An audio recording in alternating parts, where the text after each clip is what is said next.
ברכו את אדוני, שיר המעלות.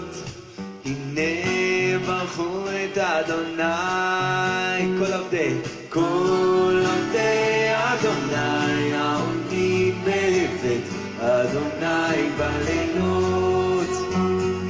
כל עובדי אדוני העומדים בבית אדוני בלילות.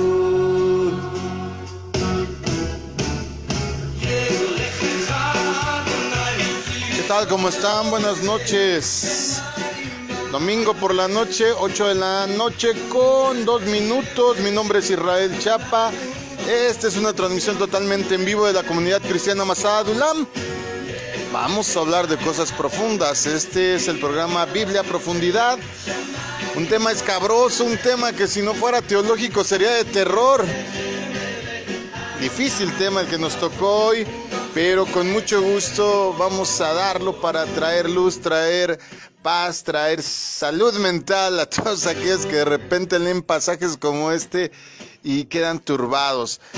Están esta noche haciendo, ahora sí, que iglesia familiar.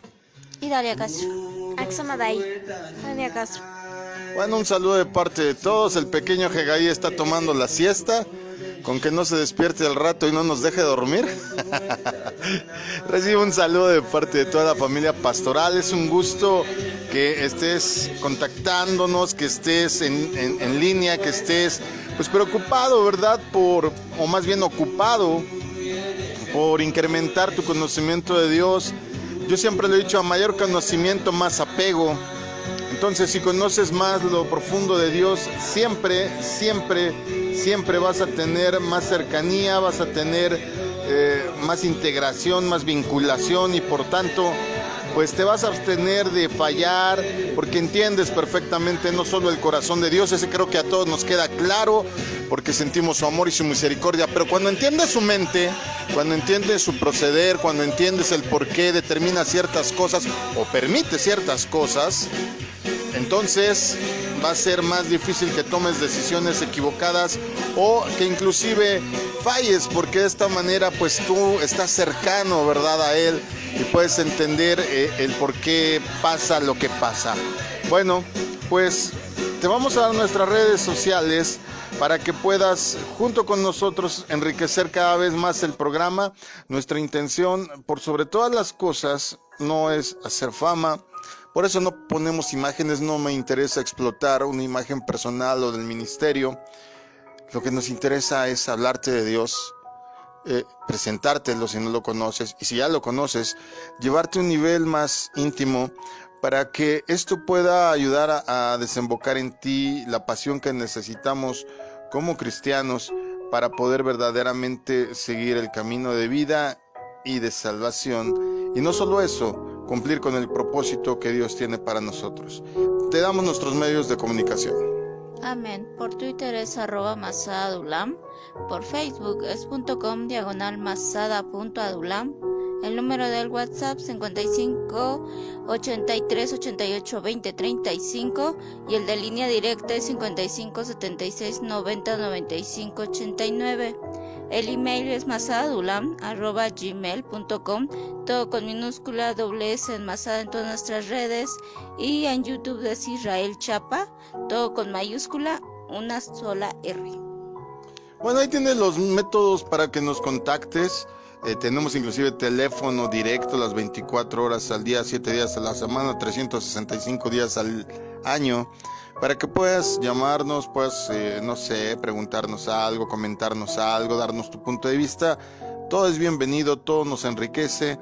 Y una cosa que me preguntaban la otra vez y aclaro, no decimos nosotros aquí en Masada Adulam que somos la única panacea, la única verdad, la única tea ardiente, flamígera de la sabiduría. No, somos uno de muchos que están ocupados en poder exponerte la verdad de Dios. Y así como nosotros hay muchos hermanos, gracias a Dios, muchos ministros que se ocupan de enseñar.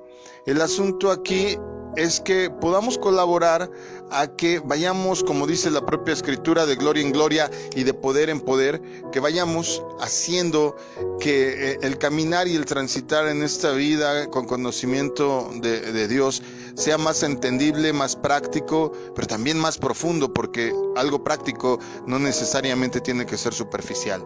Así es que, pues te saludamos nuevamente, bienvenido, y hablemos pues del levita y su concubina. Aclaro, para los que no tienen tanto manejo de Biblia, voy a dar algunos datos interesantes para que podamos entender de qué va. ¿Qué es un levita? Bueno, un levita era de la tribu de Israel de Leví, estaba dedicado al servicio del templo. Su cargo o su título era sacerdote levita. ¿Cuál era su función exactamente? Pues fueron tomados para el servicio de Dios en lugar de los primogénitos. ¿Recuerdas que decía la Biblia o dice la Biblia que todos los primogénitos son de Dios? Bueno, como sustitución son tomados los levitas como sacerdotes para ayudar a los sumos sacerdotes descendientes de Aarón. Su única función era la de encargarse de todo lo relacionado con el templo de Jerusalén: adoración, alabanza, sacrificios, ofrendas, etcétera, etcétera, etcétera. Aunque no poseían tierras, los levitas vivían de las ofrendas que el pueblo de Israel presentaba en el templo. Una parte de ellas era destinada precisamente al servicio, al pago, al sostenimiento de estas personas, los levitas, quienes las tomaban para pues abastecer sus propias necesidades. A grosso modo, esto es lo que eran los levitas, a lo que se dedicaban, porque de repente hoy oigo mucho el término, es que es levita refiriéndose a los músicos o a los de la alabanza. No, esa era solo una función. Sí podía ser alabanza, adoración, pero también involucraba sacrificios, ofrendas y demás trabajos en el templo. Ahora, uno de los relatos más impactantes y difíciles que hay en la Biblia es precisamente este de que vamos a hablar hoy, el levita y su concubina, que está narrado en el libro de Jueces capítulo 19. Hoy no nos vamos a mover de Jueces 19 para que vayas abriendo tu Biblia, y te doy un consejo. Si tienes varias versiones, 2 por lo menos, es muy buen momento para que abras ambas ahí, porque vamos a hacer un comparativo. Alguien me ha preguntado por ahí cuál es la mejor versión de la Biblia. Todas. Pero siempre ten más de una versión para que puedas comparar, para que puedas hacer más entendible tu aprendizaje acerca de la Biblia. Te decía que esta parece más una historia de terror, ahorita lo vas a entender si no la has leído, que de teología. Y es una historia que ha tenido lecturas e interpretaciones desde muchos ángulos, pero aunque se trata de explicar desde muchos puntos de vista, no deja de ser, por decirlo menos, perturbadora. Ahorita que la leamos, si no la has escuchado, lo vas a entender, y si ya la leíste, recordarás la sensación que te deja leer este pasaje. Te voy a leer la traducción en el lenguaje actual, pero vamos a estar utilizando diferentes versiones. ¿Qué versión traes tú aquí ahorita? La palabra de Dios para todos. Ok, ¿y tú qué versión traes? La NBI. Y yo tengo como 70 versiones aquí en la computadora, o sea, ahí estamos. Tenemos como método de consulta varios, ¿verdad? Bueno, ahora sí que, como dicen aquí en México, cuando vamos a empezar el juego de la lotería, corre y se va con Jueces, capítulo 19. En los días en que los israelitas todavía no tenían rey, repito, en los días en que los israelitas todavía no tenían rey, un hombre de la tribu de Leví vivía con una mujer de Belén de Judá, en algún lugar muy apartado de las montañas de Efraín.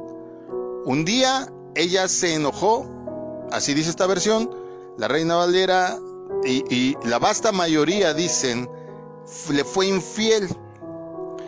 Ahorita explicamos eso. Y regresó a la casa de su padre en Belén. Ahí tenemos un punto. Ahí si eres de los que toman nota, eres de los que subrayan la Biblia, Por ahí alguien me dijo que subrayar la Biblia era pecado. Uy, si viera las mías, todas tienen notas al pie de página, todas no tienen asteriscos, todas tienen otras citas, todas mis Biblias las rayo. No rayo la electrónica porque gracias a Dios aquí ya hay un apartado donde puedes poner notas, si no estaría rayada mi pantalla igual, ¿verdad? Pero ese es el primer punto.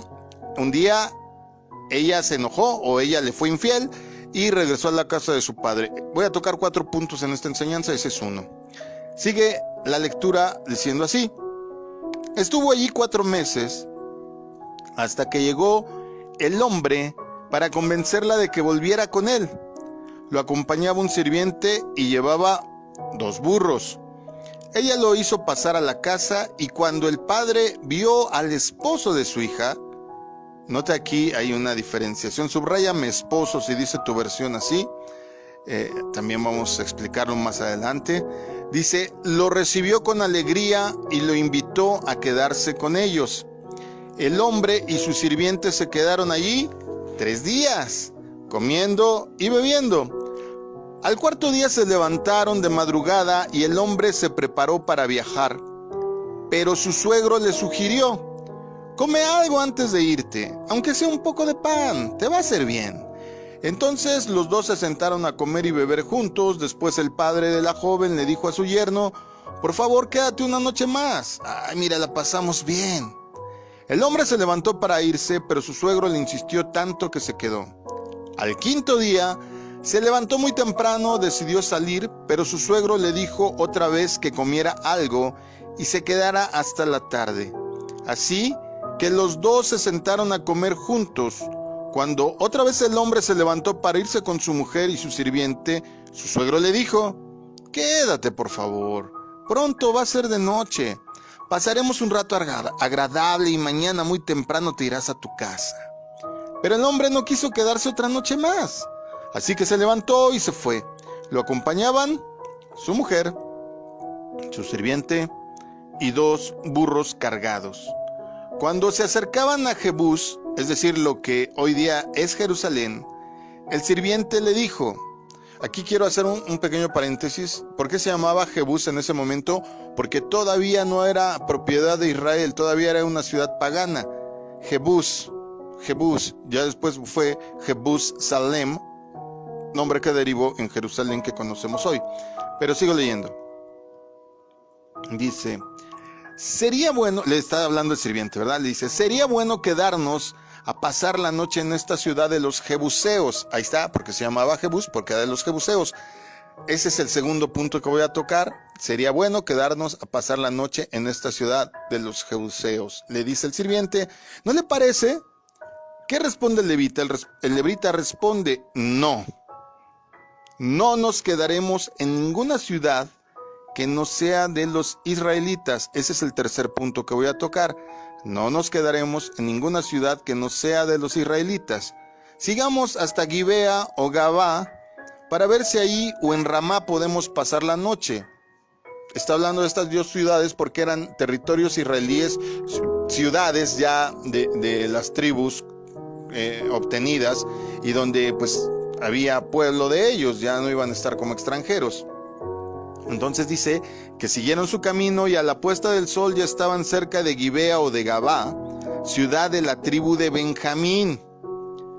Se apartaron del camino y entraron a la ciudad. Como nadie los invitó a su casa para pasar la noche, el hombre fue y se sentó en la plaza. Al caer la tarde pasó por ahí un anciano que volvía de trabajar en el campo. Este anciano era de la zona montañosa de Efraín, pero estaba viviendo en Gabá. Cuando el anciano vio al viajero sentado en la plaza, le preguntó, ¿de dónde vienes? ¿A dónde vas? El hombre le contestó, venimos de Belén de Judá. Pasamos por aquí porque estamos volviendo a la parte más apartada de las montañas de Efraín donde vivimos, pero nadie nos ha invitado a pasar la noche en su casa. Tenemos de todo, paja, pasto para los burros, pan y vino para nosotros 3. Entonces el anciano le dijo, pero no pueden pasar la noche en la plaza. En mi casa serán bienvenidos. Les daré todo lo que necesiten. El anciano los llevó entonces a su casa y mientras los viajeros se lavaban los pies, él le dio de comer a los burros. Después de eso cenaron. Estaban pasando un rato agradable cuando, de pronto, unos hombres de la ciudad rodearon la casa y empezaron a golpear violentamente la puerta. Eran unos hombres malvados, los cuales le gritaron al dueño de la casa: ¡Hey! ¡Que salga el hombre que está visitando tu casa! Queremos tener relaciones sexuales con él. Entonces, el dueño de la casa salió y les dijo: amigos míos, por favor no le hagan eso. Es una terrible maldad. El hombre está de visita en mi casa. Miren, les traeré a mi mujer y también a mi hija que todavía no ha tenido relaciones sexuales con nadie. Hagan con ellas lo que quieran, humíllenlas, pero no cometan tal maldad con este hombre. Como los hombres seguían molestando, el hombre tomó a su mujer y le echó a la calle. Entonces, ellos la violaron y la siguieron maltratando toda la noche hasta que amaneció. Estaba amaneciendo cuando la mujer volvió a la casa del anciano donde estaba su esposo. Subrayen otra vez esposo. Cayó de bruces delante de la puerta y se quedó hasta que se hizo de día. Cuando su esposo se levantó para continuar el viaje, al abrir la puerta, encontró a su mujer tirada en el suelo, con las manos extendidas hacia la puerta. Le dijo: vamos, levántate, tenemos que irnos. Pero ella no respondió. Entonces el hombre la puso sobre el burro y se fue a su casa. Al llegar, tomó un cuchillo, cortó a su mujer en 12 pedazos y los mandó a todas las tribus de Israel. Ese es el cuarto punto. Cortó a su mujer en 12 pedazos y los mandó a todas las tribus de Israel. Continúa diciendo: todos los que veían esto decían: nunca hemos visto nada así. Nunca. Desde que nuestro pueblo salió de Egipto, nunca ha ocurrido algo parecido. Tenemos que hacer algo. No podemos quedarnos así. Pensémoslo bien antes de actuar. He hecho énfasis en esta lectura de esta manera para efectos de hermenéutica, efectos de interpretación bíblica. Bueno, cierto, ¿verdad? Parece una película de espantos. De repente te enoja, de repente dices: pues es un sacerdote, es un hombre de Dios. Esperarías que actuara quizá de otra manera, o pensamos que actuó de una manera inadecuada. La mujer, pues, la arrojaron a los leones para que fuera violada. Hay muchos puntos que tocar. Solo he escogido 4 que creo que son los puntales de toda esta historia, porque tenemos que entender una cosa: ¿con qué finalidad fue registrado esto en la Biblia? Porque tiene que tener un porqué. No nada más es con que miren lo que pasó, porque la Biblia no está escrita de chismes, ni es un noticiero para que pase nada más, ¿verdad? Esta noche en Hechos y pase esto, ya que estamos en Jueces. Veamos pues lo que esta historia nos quiere enseñar. Para abordar la lectura de este relato, se pueden echar mano, como te decía al principio, de diferentes herramientas, desde lo literal hasta la hermenéutica. Normalmente yo interpreto más con hermenéutica porque le da una correcta interpretación. No todo en la Biblia es literal, tenemos que entenderlo. Si no, pues sáquense un ojo todos los que están de pecadorzotes, ¿verdad? Córtense una mano. ¿Verdad que no todo es literal? Bueno, entendámoslo con la hermenéutica, que es la ciencia, que es la materia que nos ayuda a interpretar correctamente la Biblia.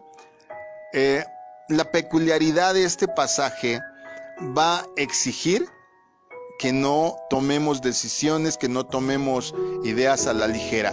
Si ahorita los dejo solo con el relato, ¿tú qué piensas? Antes de que yo explique nada, ¿qué piensas? ¿Qué impresión te da el relato? ¿Qué pienso? Bueno, cuando la lees así o la escuchas como ahorita se leyó, pues sí da la impresión de que, ay, ¿por qué no hizo nada? O yo entiendo, ¿no? Es un montón de, no dice cuántos hombres, pero menciona varios, ¿sí? Y el hecho de que al final por lo menos te ayuda a levantarte, cómo está, o que estuviera preocupado o algo, y es horrible, ¿no? O sea, todo lo que le pasa, porque lo poco que dice te hace sentir todo lo horrible que le pudieron haber hecho al hecho hasta que murió. Entonces sí te deja una impresión muy un sabor de boca muy feo, ¿no? De tristeza. Y luego la parte en donde la corta, esa parte, ¿qué impresión te deja? Pues digo, ¿qué le pasó? O sea, que se volvió loco, ¿por qué se desquita así con el cuerpo de la mujer? O sea, todo eso. Ok, es que ese es el problema con estos pasajes cuando no son interpretados correctamente y pensamos que ahora sí que, como diría mi mamá, cada quien habla como le va en la feria. Estás oyendo el punto de vista de una mujer. Te fijaste en el enfoque de mi esposa, la violaron, la maltrataron, la sobajaron. Desgraciadamente es la situación que ocurre en el mundo actual. Tanto en los países en donde podemos llamarlos como los llama la sociedad tercermundistas, como en los países muy desarrollados. La mujer sigue teniendo maltrato, la mujer sigue siendo socavada, la mujer sigue utilizándose como carne de cañón, como un producto menor, como un ser humano de segundo nivel y demás. Y esta lectura como que nos da la impresión que esto viene desde allá. Pero vamos a ver si esto es cierto. Independientemente de si el relato ocurrió históricamente o solo es una historia ilustrativa que nos va a dejar un principio teológico, porque pueden ser las dos cosas. No está aclarado si es en verdad o solo es una narración que nos ilustre. En cualquier caso de los dos, nos va a dejar un principio teológico que es muy importante tomar. Esa debe de ser nuestra intención al leer la Biblia, porque hay unos sonsos, por ejemplo, que leen historia, y por ejemplo aquí en México que dicen, no, los españoles nos conquistaron, y ahora hay sonsos que están pidiéndole que den disculpas, los españoles están locos. No podemos abordar la historia nunca con un sentimiento de revancha ni de amargura. Eso ya pasó, fue historia, tuvo un porqué en su momento, sus circunstancias no lo sabemos, Dios lo permitió. Igualmente la Biblia tiene que ser abordada, como dije hace un momento, de una manera que sea reflexiva, pensativa, no apresurada, para entender si es una historia real, si no, si nada más es una ilustración. Lo que es verdad es que está escrita para darnos un principio. Ahora, desde este asunto de la teología, desde este punto se construyen y se siguen construyendo imágenes que nos van a dar una enseñanza de Dios. Tradicionalmente, y tomándolo así, ahora sí que como viene el toro a la primera impresión, este episodio se puede entender desde algo que se llama teología retributiva o de retribución. Es decir, que señala que cada quien obtiene el pago o la recompensa de sus acciones, ¿verdad? Leímos en esta versión que yo te leí, que es la traducción al lenguaje actual, que decía que se enojó con él. Pero ¿qué dice el verso 2? ¿Qué versión tienes? Palabra de Dios para todos. ¿Dice igual? Sí, que se enojó con él. Ok, dije que en casi todas no dice eso.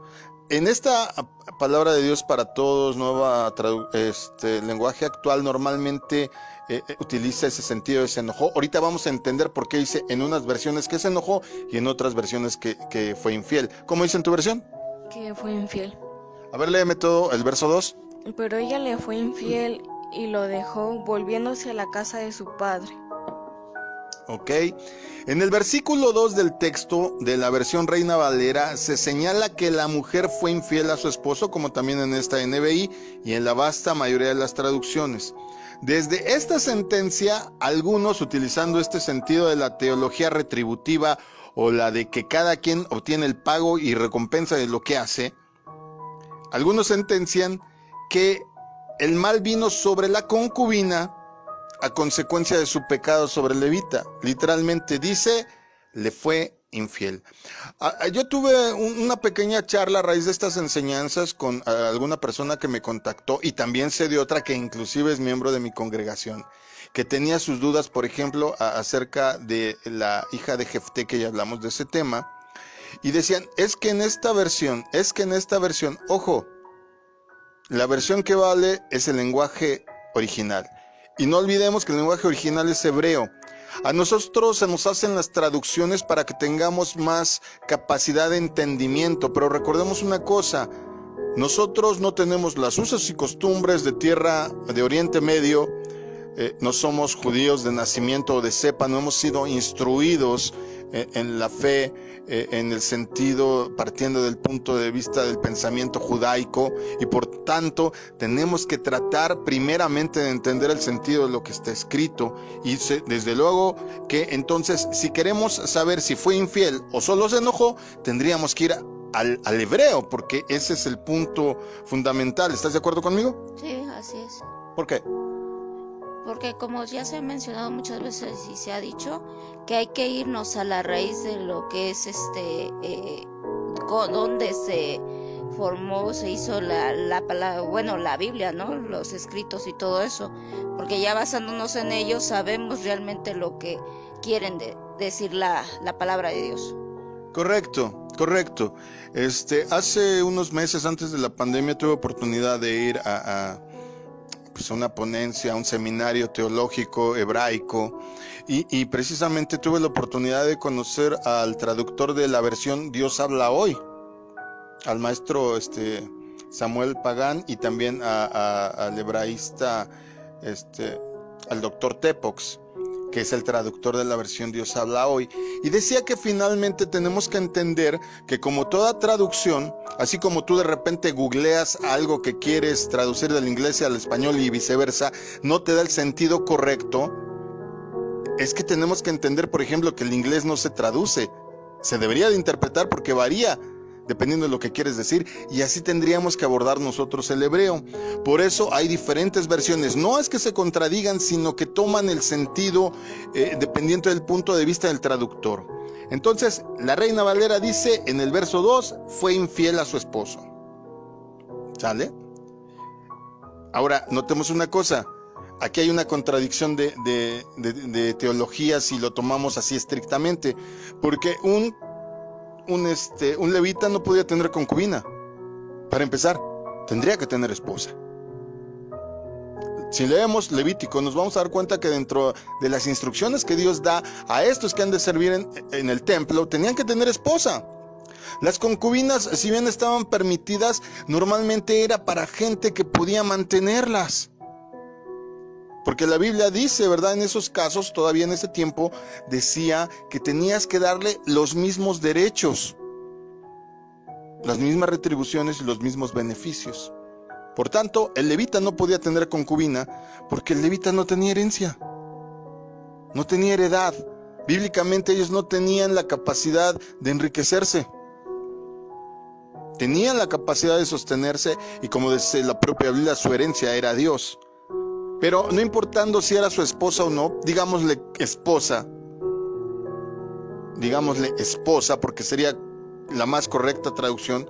Dice ahí en las traducciones, en el lenguaje original, está escrito la palabra saná. Sana, ¿sale? Sana quiere decir bien alimentado y por lo tanto desenfrenado. Esta palabra está escrita en donde dice que o fue infiel o se enojó. Ella fue saná, es lo que dice. Y saná significa literalmente significa que está tan bien alimentada, tan bien cuidada la persona que se desenfrena. También significa, como está traducido, que comete adulterio, que tiene un embeleso a veces involuntario. Entonces, partiendo de ahí, ¿por qué es que algunas versiones dicen que se enojó? Por lo que sigue a continuación. Está diciendo ahí, y fue infiel a su esposo. Estamos hablando de concubina o de la esposa. No está bien especificado, pero la palabra, para que entendamos a qué se refiere o exactamente qué era esta mujer, la palabra escrita ahí es pilejesh, que significa concubina amante en primera instancia, pero ojo aquí, también significa mujer casada que sigue conservando su propia libertad, repito, También significa mujer casada que sigue conservando su propia libertad dentro del matrimonio, de manera que puede marcharse de casa, que fue lo que hizo, del marido, para habitar con su padre sin que el marido pueda obligarla a vivir con él. Entonces empieza a cobrar sentido esto de que fue a verla y no fue con las manos vacías, llevaba 2 burros cargados. Fue a convencerla. Dice en unas versiones, fue con palabras de amor. ¿Verdad? Fue con palabras de amor. También dice esta versión que esto ocurre dependiendo del pacto matrimonial que se aceptó al momento de que fueron una pareja, y dice que esto en el matrimonio patrilocal, así se llama este pacto, matrimonio patrilocal, es decir, ¿qué decía este pacto o matrimonio patrilocal? Yo me voy contigo, acepto ser tu esposa, por eso lo maneja como concubina, porque ella tenía la libertad de regresar con su padre, por eso la palabra patrilocal. ¿Y sabes en qué circunstancia podía regresar con el padre? Si el esposo no le cubría sus necesidades. Y ella no estaba incurriendo en falta. Por eso aquí los traductores no saben bien a veces si era esposa, si era concubina, porque si era esposa, pues era una esposa libre de regresar con el padre si el esposo no le estaba respondiendo. Contrario con otro tipo de matrimonios, yo solo quiero hablar ahorita del que nos atañe, que es el patrilocal, que se iba, pero ahora sí como hoy en día es estos que firman su acuerdo, ¿cómo se llama?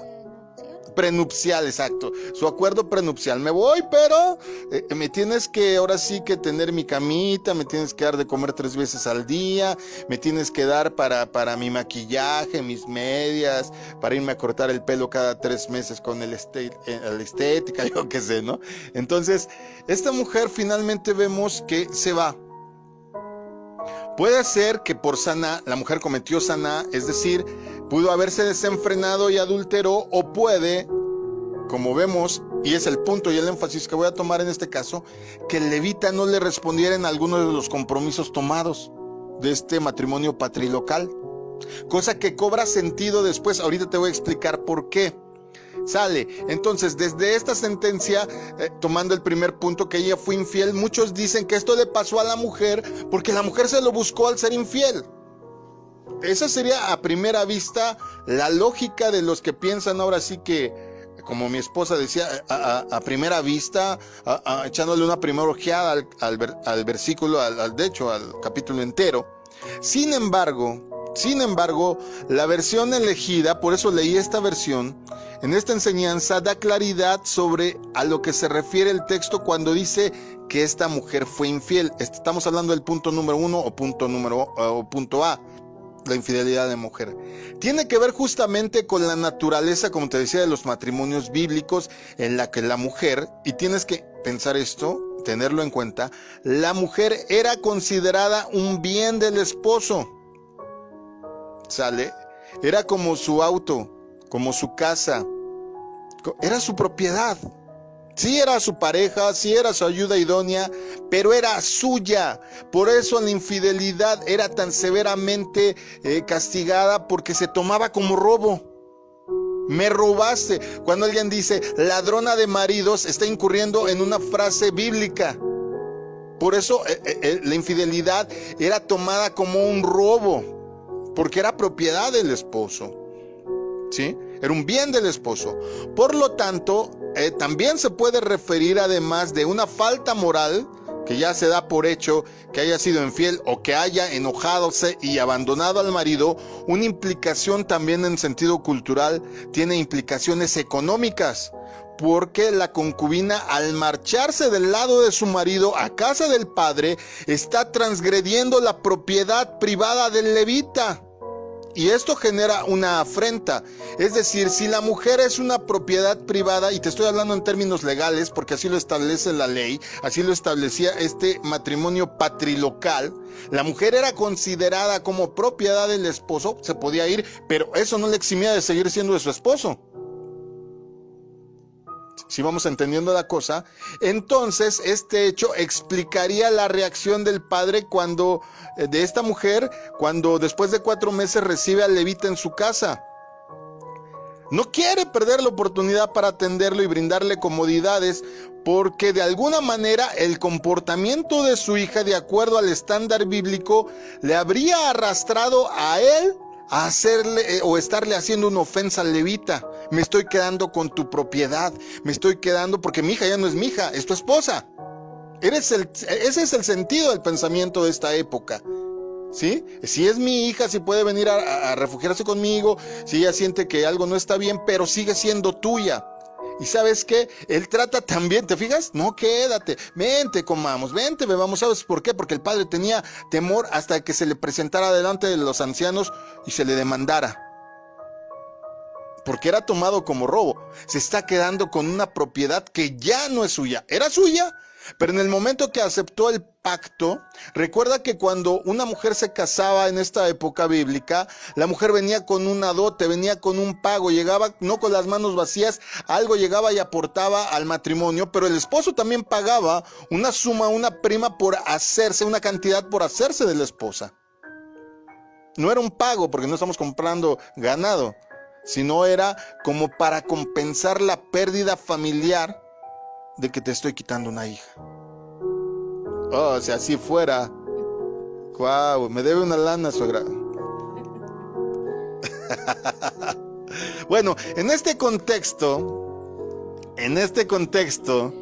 se hace necesario tener en cuenta la calidad del protagonista de la historia, porque aquí oímos palabras bien, no somos una, no somos 10, somos un chorro, cuéntanos bien. Así casi mi esposa se pone la pancarta de feminista, ¿verdad? No, qué tipo que la arrojó, se dice cobarde. Bueno, hay que entender este contexto. Se hace necesario entonces tener en cuenta la calidad del protagonista, porque ahorita ya lo tacharon de cobarde.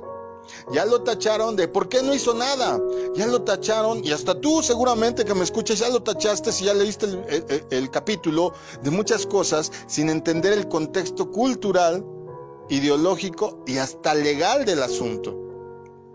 Pero algo que es más importante que todo eso, ¿qué sentido tiene esta enseñanza? ¿Por qué está puesta ahí?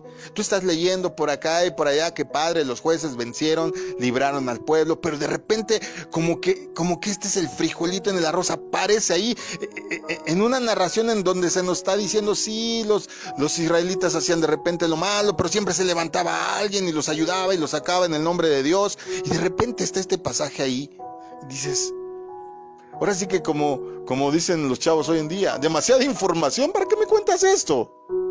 Dios, ¿cómo para qué me cuentas esto? Bueno, en este contexto, analicemos la calidad del protagonista. Número 1, pertenece a los hijos de Leví, los cuales de acuerdo a la constitución israelí, explicada en la ley de Moisés, no podían tener herencia, no poseían nada poseían.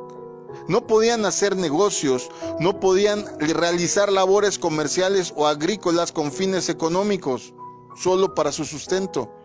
No podían, por ejemplo, sembrar de más y vender el excedente, no se podía hacer eso. Ellos no podían disponer de nada porque su única heredad era el Señor. Esta tribu dependía de las demás tribus para subsistir. Por tanto, por eso te decía que la concubina no podía ser concubina, seguramente era esposa, pero era esposa libre, esposa con matrimonio patrilocal, como te estoy estableciendo. Y mira que para darte esta enseñanza, inclusive ahí estuve en varias páginas judaicas, ahí chateando con un rabino, sobre todo que me explicaba algunas cosas. Hace unos días platicaba yo con mi esposa que tuve que leer 7 páginas diferentes de portales judaicos para entender bien a bien el sentido y no sacarlo de contexto, porque es muy fácil pues emitir un juicio a la ligera. Si bien yo ya tenía por entendido lo que te estoy enseñando, tenía que sustentarlo. Entonces, entiende esto. Él no podía tener herencia, no hacía negocios, no realizaba labores comerciales, agrícolas, ni nada que le dejara un beneficio económico. Esta tribu dependía de las demás. Sus únicos ingresos eran los diezmos, las ofrendas y sacrificios que se presentaban a Dios. De esto comían ellos, de esto como yo. De esto mantengo a mi familia. Si alguien te ha preguntado, ¿y los diezmos para qué son? Para eso son. Los recibe Dios, pero hay un representante que los administra y los utiliza, que en este caso somos los pastores, los ministros, inclusive todos los que funcionan en el altar. Cuando una iglesia ya es próspera, ya es grande, hasta de las ofrendas y diezmos, bueno, de los diezmos no, porque son propiedad del ministro, pero de las ofrendas tendría que dársele una parte a los que sirven del altar. Pero bueno, luego me meto con ese tigre, ahorita estamos con este. Porque también ya me han llegado varias preguntas, que si el diezmo sí, que si no, que para qué, bueno, ya hablaremos de eso. Ahora, regresando al tema. Una vez que el levita entonces decide dejar la casa de su suegro, habiendo recuperado su propiedad, porque a eso fue, a recuperar a su mujer, dice una versión que con palabras de amor. Entonces, ya sea que le haya sido infiel, ya sea que se haya enojado o que haya sentido ella que no le estaba cumpliendo él en el matrimonio, la verdad es que él la amaba. Por eso la fue a recuperar. Si no, pues ahí quédate con ella, nada más me estorba, ¿no? Dice que vivía en las faldas del monte, de los montes de Efraín, y era la región más árida que hay en Israel. El hombre no era rico, el hombre iba predicando la palabra de Dios ahí de aldea en aldea, o se juntaban todas las aldeas, daba un servicio, y de lo que obtenía de las ofrendas de eso vivían. A lo mejor la mujer, pues, tenían un bocho y quería, bueno, ya no sé si en Centroamérica, pero los hermanos que nos escuchan, tenía el carro más baratito, y tal vez quería uno mejorcito, no sé, no sabemos, no lo especifica, porque eso no es la parte fundamental de la enseñanza. Pero dice, ¿verdad?, que una vez que recupera a su mujer, se dirige de regreso a casa, teniendo la posibilidad de hospedarse en medio de una tierra que no es la de Israel. Vamos a leerlo, este sería el punto número 2, está en el verso 10.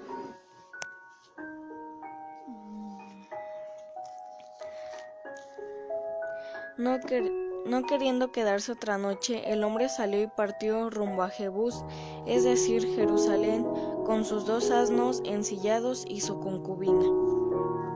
¿Ok? Decide no hacerlo. Decide no quedarse en medio de una tierra que no es de Israel, sino que en cambio prefiere pasar la noche en tierras de su mismo pueblo, como dice el verso 19 de ese mismo capítulo. Acuérdate que estamos en el capítulo 19, no nos vamos a mover de ahí, leamos el 12. ¿El 12 o el 19? 19-12. Ok. El levita respondió, no podemos entrar a un pueblo que no es de parte de Israel. Tenemos que ir hasta la ciudad de Gibea y sigamos andando hasta llegar a Gibea o Rama, ahí pasaremos la noche. ¿Ok? Esta actitud es clave en el relato. Nos dice que este hombre se cuidaba. No era un mal levita. Amaba a su mujer, es lo que nos deja ver la escritura. Por eso la fue a recuperar. No se quiere quedar en una ciudad que no es propiedad de Israel todavía, aunque con el tiempo lo será. Y la ciudad más importante, nada más y nada menos. Esta actitud, como te decía, es clave por las normas judías. Las normas judías decían que tenía que tener el menor contacto posible con tribus paganas. Esto se traduce en que el hombre era leal al Señor y resguardó su propia integridad, pues cualquier otro pueblo podría ser un enemigo potencial en esos días. En medio de su decisión y luego de no contar con la hospitalidad del pueblo, increíble, no se quiere quedar en Jebús porque no son pueblo, pueden ser malos, pueden ser enemigos, decide quedarse ahí cerca de Gabá, ¿verdad? Se desvía del camino, se introduce en la aldea y nadie le tiende la mano, como lo registra el verso 15. Entonces entraron a Gibea para pasar la noche ahí. Llegaron hasta la plaza y se sentaron, pero nadie se acercó para invitarlos a pasar la noche en su casa. ¡Wow! Nadie le ofreció hospitalidad. Finalmente logra hallar gracia ante los ojos de un anciano que lo recibe en su casa para pasar la noche. Pero aquí viene lo duro. Estando ahí, los hombres del pueblo tocan a la puerta del anciano para violar al levita. ¿Por qué lo querían violar? No se sabe bien a bien, ya se habían contaminado con costumbres paganas. Era pues inevitable, es indudable cuando uno lee esto, pero específicamente querían humillarlo. ¿Tú crees que no se dieron cuenta de sus vestiduras? Eran levitas, los levitas vestían de cierta manera. Nadie más vestía como los levitas porque tenían un código de vestimenta. Querían públicamente humillarlo, era la intención. ¿Cuántos aún dentro del mismo pueblo de Dios nada más andan ahí troleando? Hay haters que nada más andan buscando en qué se equivoca uno para estarle hincando el diente. A lo que el anciano, el hospedador, responde en vez de esto que entregará a la mujer del levita. Pero no se queda como diciendo, bueno, que caiga la maldad y que caiga lo malo en ti. También ofrece a su hija, que era virgen. Una vez que la maldad del pueblo ha alcanzado a la mujer, recordemos que dice que la agarra, y literalmente el verbo que está escrito ahí es agarrarla, y la saca, porque ya estaban que les tiraban la casa. El levita toma lo que queda de su mujer. Prosigue con su cometido de llegar a casa. Cuando leemos ahí que le dice levántate, yo creo que es más desesperación, temor, más incertidumbre de seguirá viva o no, porque estamos viendo por los antecedentes que no es un hombre malo. Es un hombre que respeta a Dios. Es un hombre, y repito, que amaba a su esposa. No la fue a buscar nada más así. No llegó con las manos vacías, llegó con 2 burros cargados. Dice que le habló con palabras de amor. Así es que el que me diga que qué mala onda, que este hombre amaba a su esposa. Yo me imagino la actitud de este hombre cuando levanta lo que queda de ella. La traducción de la puso en el burro literalmente se traduce como que la puso como algo inerte, como un bulto, ya no se movía. Hay quien dice, no, y todavía llega a su casa y la mata, no, ya estaba muerta. Hay que leer más, amigos. Ya estaba muerta. Prosiguió y llegó a su casa. Una vez allí, la corta en 12 partes y envía cada una de esas partes a cada rincón de Israel. Es una historia tristísima. Pero como te decía, aunque ya pues develamos varias cosas, si no me pusiste atención, si puedes estar de acuerdo o no conmigo, está bien, no hay problema, pero pon atención a lo que te voy a decir. Te voy a decir el propósito del relato. El escriba que deja esta historia está haciendo una denuncia contra la injusticia y la maldad del pueblo. Ese es el propósito de esa historia. Hacer una denuncia contra la injusticia y la maldad del pueblo. En contra de un hombre desprotegido. No tenía un séquito porque no podía pagarlo. Con trabajos tenía un criado que le ayudaba. No tenía las posibilidades que los demás tenían. Recordemos que los levitas no tienen heredad. Se supone que al estar este levita en medio de sus compatriotas tendría más dignidad, misericordia que estando entre extranjeros, pero no fue así. Fue su propio pueblo, y aquí hay una figura de Cristo, fue su propio pueblo al que él servía quien le causó gran afrenta. Porque la única posesión que este hombre tenía de acuerdo a la ley era su mujer. Y le fue arrebatada. Una situación parecida a la que en su momento posterior el profeta Natán denuncia contra el rey David, refiriéndose a la mujer de Urías Eteo, y le dice, es su única esposa, no tiene otra cosa.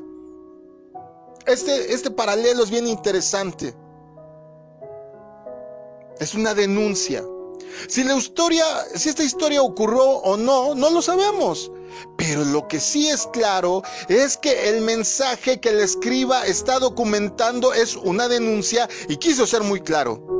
Pues cada parte de la mujer que fue cortada representa una tribu de Israel, lo cual está teniendo un significado, y le dice, hey, todos pecaron. Todos ayudaron a la injusticia, todos participaron del horror y todos debían de asumir las consecuencias. ¿Saben por qué? Porque cuando tú permites una actitud inadecuada en tu tribu, en tu familia, en tu entorno, tú al no hacer nada estás colaborando.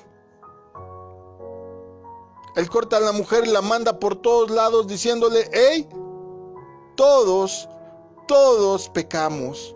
Todos ayudaron a esta injusticia.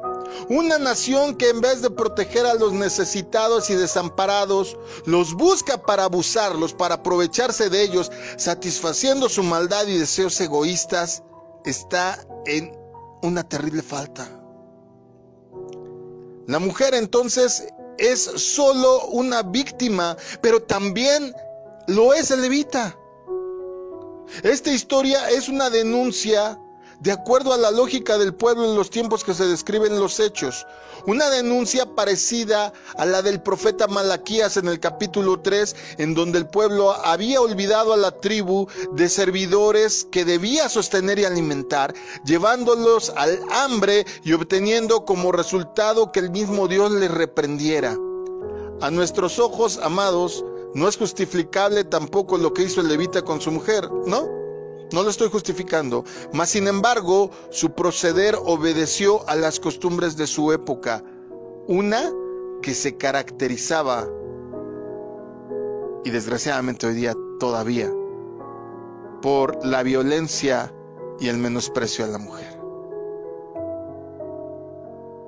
Amados, puede ser que tengas otro punto de vista, que alguien predique otro punto de vista, está bien. Como dije, yo solo iba a resaltar 4 puntos. Piénsalo bien. Piénsalo bien. ¿Cuántas veces, y ese es el punto de esta enseñanza, cuántas veces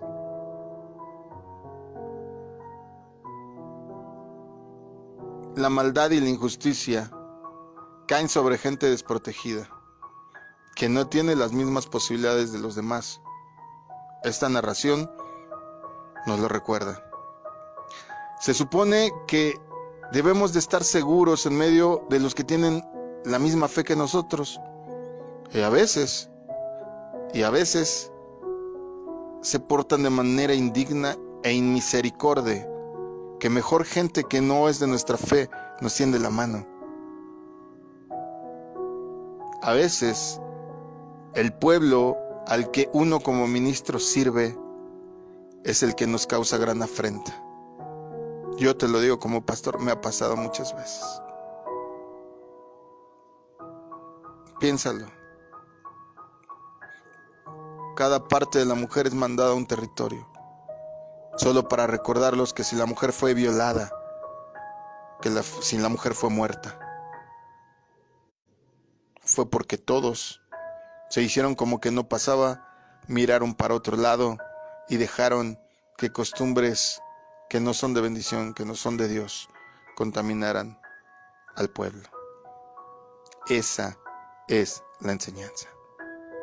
Más adelante, si sigues leyendo, te vas a dar cuenta que este terrible acto costó que casi desaparecieran todos los benjaminitas. Las demás tribus cobraron la afrenta, la injusticia, matando a casi todos los benjaminitas. Quedaron muy pocos. Inclusive vas a leer más adelante que se fusionaron con la tribu de Judá. En la época de Cristo, cuando se habla de Judá, no nada más está hablando de Judá, se habla de Judá genéricamente, pero los poquitos benjaminitas que quedaron se añadieron a la tribu de Judá. Piénsalo bien. Lo terrible de este relato es en lo que caemos tú y yo de ese relato. Es más simbólico, diría yo, que histórico. Piénsalo bien. Cada enseñanza profunda te va a hacer trizas el corazón, porque te vas a encontrar en que muchas veces, como en esta historia, incurrimos en las faltas denunciadas de injusticia, de maldad. Y todos tenemos la culpa. Debemos de ser una nación espiritual que proteja a los necesitados, a los desamparados. Debemos de ser una nación espiritual que proteja a las víctimas y que, a diferencia de estas épocas, aprendamos a valorar y a no menospreciar a la mujer. Las mujeres valen tanto como nosotros. Y te dejo con eso. Mi nombre es Israel Chapa. Esto fue Biblia a Profundidad. Hoy hablamos del levita y su concubina de Jueces 19. Dios te bendiga. El día de mañana tenemos discipulado básico. Recuerda, seguimos hablando de mentiras que atan el desarrollo y el crecimiento del cristiano. 8 de la noche. Tenemos discipulado todavía mañana. Te dejo descansar. Llévate esta enseñanza. Medítala. Lee y pregúntate: ¿qué puedo hacer para que esto no vuelva a pasar? Tristemente sigue pasando. De manera literal y de manera simbólica. Buenas noches, estuvieron también Y dale Castro. Axamadai. Jania Castro. Que el Señor te bendiga, te guarde, te dé un buen reposo y reflexiones. Hoy te quiero dejar esa reflexión. Nos oímos mañana 8 de la noche, si Dios quiere y tú lo permites. Shalom.